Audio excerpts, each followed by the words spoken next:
أما بعد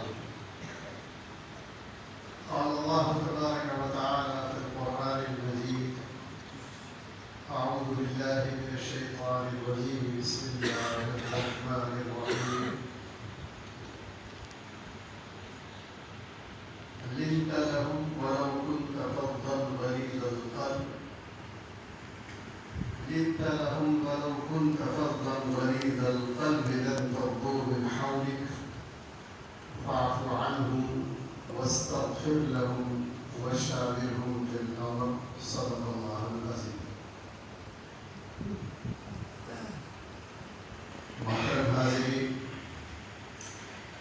آج کے اس پروگرام کے صدر محترم جناب مفتی محمد ارشد صاحب،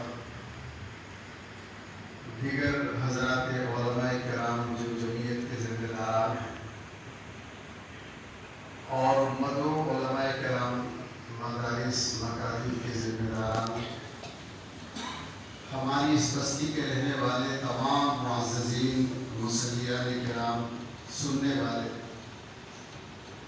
آپ سبھی حضرات اس وقت اللہ کے فضل سے، کرم سے، اس کے احسان سے، اور میں بھی آپ کے ساتھ یہاں اللہ کے گھر میں اس لیے بیٹھا ہوں کہ رسول اللہ صلی اللہ علیہ وسلم کی باتیں ہوں گی، ہم انہیں سنیں گے اور انشاءاللہ یہاں سے عمل کی نیت کر کے لے کے جائیں گے۔ اللہ تعالیٰ ہم سب کو عمل کی توفیق عطا فرمائے۔ جمعیت علماء کے یہ پروگرام اصلاح معاشرہ کے نام سے پورے ملک میں الحمدللہ ایک تحریک کی شکل میں چل رہے ہیں۔ مختلف جگہ جا جا کر لوگوں کے اندر بیداری تعلیمی اعتبار سے، تعمیری اعتبار سے، تربیتی اعتبار سے، اصلاحی اعتبار سے کی جا رہی ہے۔ اللہ تعالیٰ جمعیت کی فکروں کو بھی قبول فرمائے۔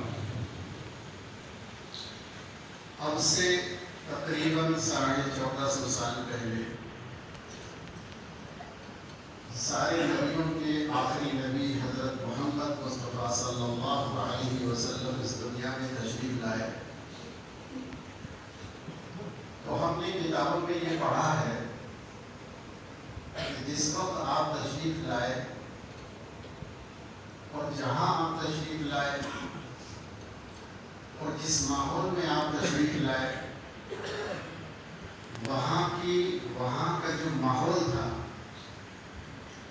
اور اس معاشرے کا جو نظام اور ترتیب تھی، اس معاشرے کے رہنے والے لوگوں کا جو سلیقہ، گفتگو، لین دین، معاملات، جو بھی طرز زندگی تھا، وہ اس معاشرے کا آج کے نظریے اور شریعت کی نظر سے انتہائی گندا، حقیر، ذلیل اور بہت زیادہ بگڑا ہوا معاشرہ تھا۔ یعنی اگر ہم 1400 سال کے درمیان کی کوئی معاشرے کی تحقیق کہیں کی کریں گے تو مکے سے زیادہ خراب معاشرہ کہیں کا نہیں ملے گا۔ کیسا معاشرہ تھا وہاں کا؟ کتابوں میں لکھا ہے کہ اس زمانے میں قتل و غارت گری اتنی زیادہ ہوتی تھی کہ جو آدمی اپنے گھر سے نکل گیا وہ خیر و خوبی کے ساتھ اپنے گھر واپس آ جائے گا، اس کی کوئی گارنٹی نہیں ہوتی تھی۔ چھوٹی چھوٹی باتوں پر اتنے جھگڑے، اتنی لڑائیاں، اتنے قتال ہوتے تھے کہ ایک دوسرے کے خاندانوں کے لوگ لگاتار اتنے قتل کیے جاتے تھے کہ وہ ان کی زندگی کا مقصد بن جاتا تھا۔ یہاں تک کہ جب وہ مرنے لگتے تھے تو مرنے والا اپنے گھر والوں کو اس کی وصیت کرتا ہے کہ فلاں زمین، دکان، مکان، کاروبار، پیسہ سنبھال لینا۔ لیکن وہ مرنے والے یہ وصیت کر کے جاتے تھے کہ فلاں خاندان نے ہمارے 2 مار رکھے ہیں، آپ کو ان کے 4 مارنے ہیں، اسے دھیان رکھنا، میں تو جا رہا ہوں۔ یہ وہاں کا عام رواج تھا کہ مرنے والا قتل و قتال کی اور مارا ماری کی وصیت کر کے جاتا تھا۔ اب آپ سوچئے کہ کتنا قتال اور کتنی لڑائی اس زمانے میں ہوتی ہو۔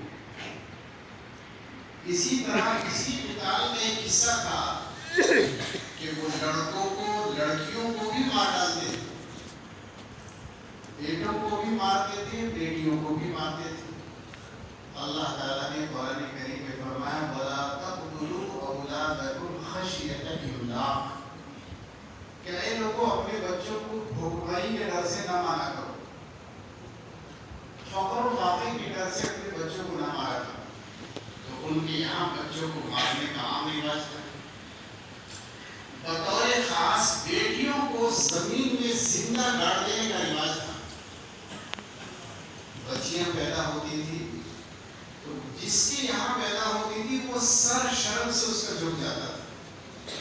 قرآن کریم کے اللہ نے اس منظر کو 3 جگہ بیان فرمایا، یَتَوَارَىٰ مِنَ الْقَوْمِ مِن سُوءِ مَا بُشِّرَ بِهِ أَيُمْسِكُهُ عَلَىٰ هُونٍ أَمْ يَدُسُّهُ فِي التُّرَابِ۔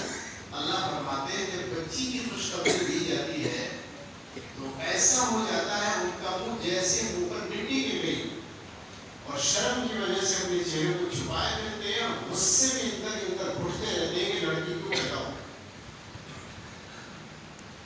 بیٹیاں پیدا ہوتی تھی بس گڑھا ہوتا زندہ ہی بغیر مرے ہی زمین میں دفن کر دیتے تھے۔ بخاری شریف میں لکھا ہے ایک صاحب کے یہاں ایسے وقت بیٹی پیدا ہوئی کہ شوہر گھر پر نہیں تھا، کہیں سفر میں گیا ہوا تھا۔ بچہ پیدا ہوا تو دیکھا یہ تو بیٹی ہے، بچی بڑی خوبصورت تھی تو ماں کا دل اس میں ہے، چنانچہ ماں نے اسے دفن نہیں ہونے دیا اور یہ کوشش کی کہ شوہر کے آنے سے پہلے میں کچھ انتظام کر دو، یہاں تک کہ اس نے اس بچی کو اپنے میکے بھیج دیا۔ شوہر نے آ کر پوچھا کہ کیا ہوا؟ اس نے کہا بیٹا ہوا تھا، بیٹی ہوئی تھی تو وہ ہم نے دفن کر دیا۔ اچھا ٹھیک ہو گیا، بات ختم ہو گئی۔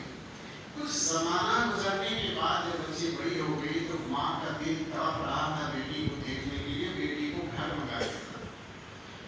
اب وہ بچی اتنی پیاری تھی، اتنی خوبصورت تھی، ایسی میٹھی میٹھی باتیں کرتی تھی کہ جو بھی اسے دیکھتا سنتا اس کے پاس بیٹھتا بس اس کا دیوانہ ہو جاتا۔ بچی گھر آئے تو اس عورت کا شوہر بھی گھر پہ تھا، اور اس کا خیال نہیں تھا کہ یہ میری بیٹی ہے، تو کہنے لگا کہ یہ بچی کس کی ہے؟ بڑی پیاری بچی ہے، بڑی میٹھی میٹھی باتیں کرتی ہے۔ ماں نے دیکھا کہ اس کا دل تو بڑا نرم ہو رہا ہے، یہ تو اس بچی کو بڑی محبت سے دیکھ رہا ہے، محبت سے اسے پسند کر رہا ہے، تو ماں کا دل پسند گیا۔ اس نے کہا جی بس مجھے معاف کرنا، یہ آپ کی وہی بیٹی ہے جب آپ سفر میں تھے پیدا ہو گئی تھی، میں نے آپ سے جھوٹ بولا، اسے میکے میں بھیج دیا، اب اسے منگا لیا ہے، اب دیکھو کتنی پیاری بچی۔ تو بس اس نے سنا اور اندر ہی اندر جل گیا، اڑ گیا کہ یہ کیا ہو گیا۔ ظاہر نہیں ہونے دیا، ظاہر میں ہنستا رہا، کہنے لگا نہیں ہاں بچی بہت اچھی ہے، ماشاءاللہ بہت بڑھیا ہے، لیکن پروگرام دماغ میں شروع ہو گیا کہ اس کو کیسے دفن کرنا ہے، کب دفن کرنا ہے۔ قریب میں ایک میلہ ہو رہا تھا تو وہاں کے بہانے سے میلے کے لے گیا اور راستے میں اس نے خوراک وغیرہ شروع کر دیا۔ مٹی جب اڑنے لگی ہوا میں تو مٹی کپڑوں پر گرنے لگی۔ بچی برابر میں کھڑی تھی تو بچی نے کہا ابا جان آپ یہ کیا کر رہے ہیں؟ آپ کے کپڑے خراب ہو رہے ہیں، آپ کے بالوں میں گرد گر رہی ہے، چھوڑ دو، آپ مٹی نہ کھودو۔ اب بچی کو کیا پتا کہ تیری ہی موت کا انتظام ہو رہا ہے۔ یہاں تک کہ لکھا ہے کہ وہ بچی قریب آئے، باپ کے کپڑوں کو جھاڑنے لگی کہ وہ آپ کے اوپر مٹی گر رہی ہے، آپ کیا کر رہے ہیں؟ لیکن وہ دیوانہ اور کھوتا گیا گڑھا تیار کر کے بیٹی کو اپنے ہاتھوں سے پکڑ کر گڑھے میں اتار دیا اور مٹی ڈالنے شروع کر دی، پتھر ڈالنے شروع کر دیے۔ وہ بچی چلانے لگی ابو آپ کیا کر رہے ہیں؟ آپ کے بھی کپڑے خراب ہوں گے، میرے بھی خراب ہو گئے، آپ نے یہ کیا کیا؟ بس وہ بچی کو بولتی رہی، یہاں تک کہ مٹی ڈالتے ڈالتے اس کا سر تک مٹی پہنچ گئی تو اوپر سے پتھر مار کر اس کا منہ بند کر دیا اور مٹی ڈال دفن کر دیا۔ اس زمانے کے معاشرے میں یہ بدقسمتی اور بدبختی کا کام ہوتا تھا. کھلا تھا, کسی کو کوئی اعتراض نہیں تھا, بلکہ بچیوں کو زندہ ہی زمین میں دفن کرتے وہ خوش ہوتے, ان کی روح تازہ ہو جاتی تھی, خوش ہو جاتی. یہ حال تھا اس زمانے کے معاشرے کا. نمبر 3, اس زمانے میں اتنی شراب پی جاتی تھی, اتنی شراب پی جاتی تھی کہ ابھی تو اتنی شراب کا رواج نہیں ہے. کتابوں میں لکھا ہے کہ جس کے گھر میں 40 سال 50 سال پرانی شرابیں ہوتی تھی, اس آدمی کو بڑا آدمی سمجھا جاتا تھا اس زمانے میں, یہ تو جوہری آدمی ہے, بڑا آدمی. یہاں تک لکھا ہے کہ بچہ جب پیدا ہوتا تھا تو پیدا ہوتے ہی بچے کے منہ میں گھٹی بھی شراب کی دیتے تھے. ماں جس کو بچہ پیدا ہوتا تھا اسے گھی دودھ پلانے کے بجائے شراب پلاتے تھے. یہی رواج تھا اس زمانے میں.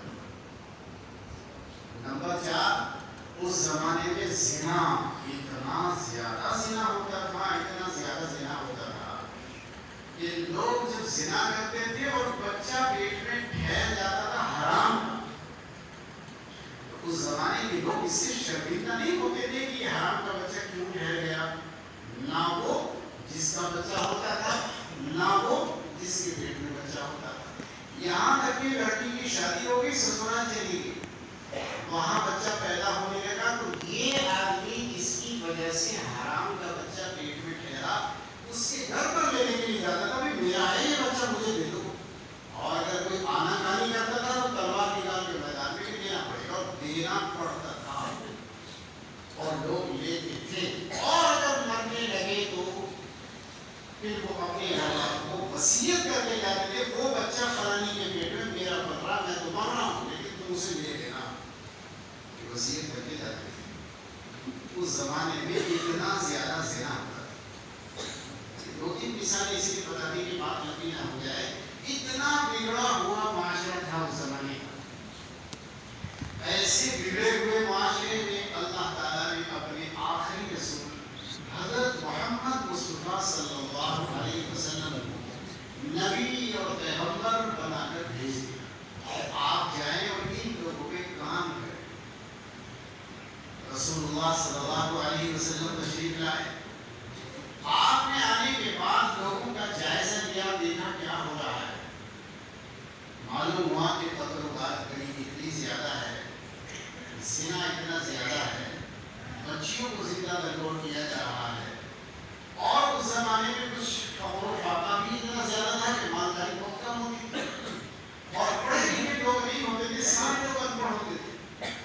تو رسول اللہ صلی اللہ علیہ وسلم نے پہلے مکے والوں کی بھلائی, ان کی خیر خوبی, ان کی ترقی, ان کی کامیابی, ان کی شہرت, ان کی عزت کے پلان نہیں بنائے بڑے بڑے. ایک بہت گر کی بات بھول کر ان کو بتا دیں کہ اس پر عمل کر لو, ساری دنیا کے سر پر بیٹھ جاؤ گے. پوری دنیا میں آپ کی عزت ہوگی, آپ کے پاس مال آئے گا, شہرت آئے گی, ہم دولت اتنا زیادہ ہو جائے گا کہ تم رکھ کر بولو گے کہ کہاں رکھیں.